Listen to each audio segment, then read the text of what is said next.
Kevin Ryan, and we're here at NAMM 2018 in the Anaheim behind us. But excited to introduce to you something we're debuting here at NAMM this year, and it is our 10-string. And I cannot tell you how excited we are. I guess I'd like to say that we planned this out because we want to do something new, but the truth is I just can't help myself. I just have to have new fun projects. So this is our latest one, and the simple way to say this, I think, is it's a 10-string, but think 12-string, but without the E and the B double. So there's no octave there.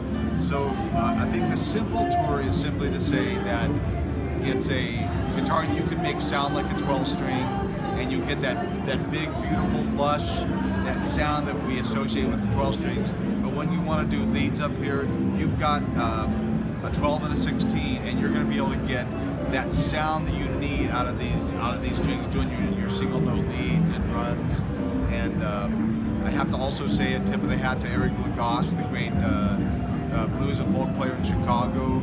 We collaborated on this. This was Eric's idea.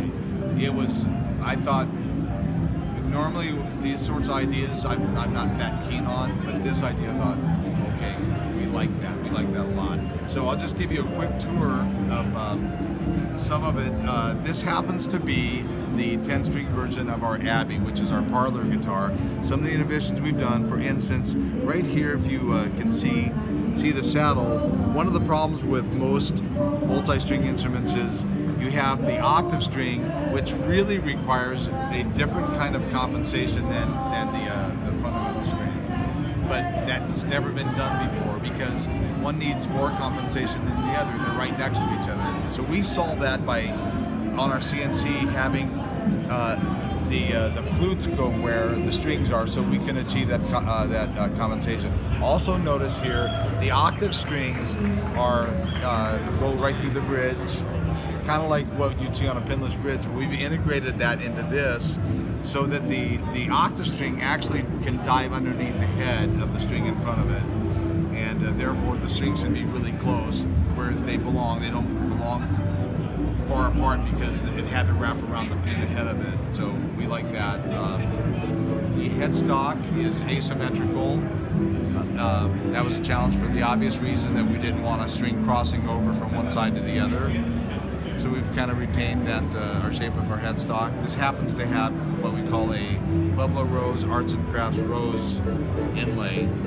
But this is just kind of getting some excitement because we sort of want to say we want to take over the 12-string world with this. We think it's the best of both worlds. And just to show you, I have the other one that we built, just to show you that it can be modular. Essentially, this is the same configuration, but on our Nightingale. And the Nightingale is probably our most versatile, perhaps most popular size.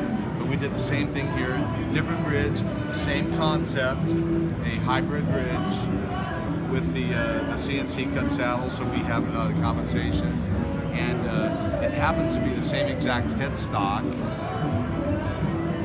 which we're really kind of nuts about. And we also introduced something a little bit esoteric on this. We kind of created some new technology to do this new rosette. We call it the basket weave. And it was a little bit of a technical challenge, but that's what we love to do. So thanks for watching. Thanks for Bluedog, for Bluedog Guitars up there in Vancouver, for being good partners with us. We send our love out to you, and thanks for watching.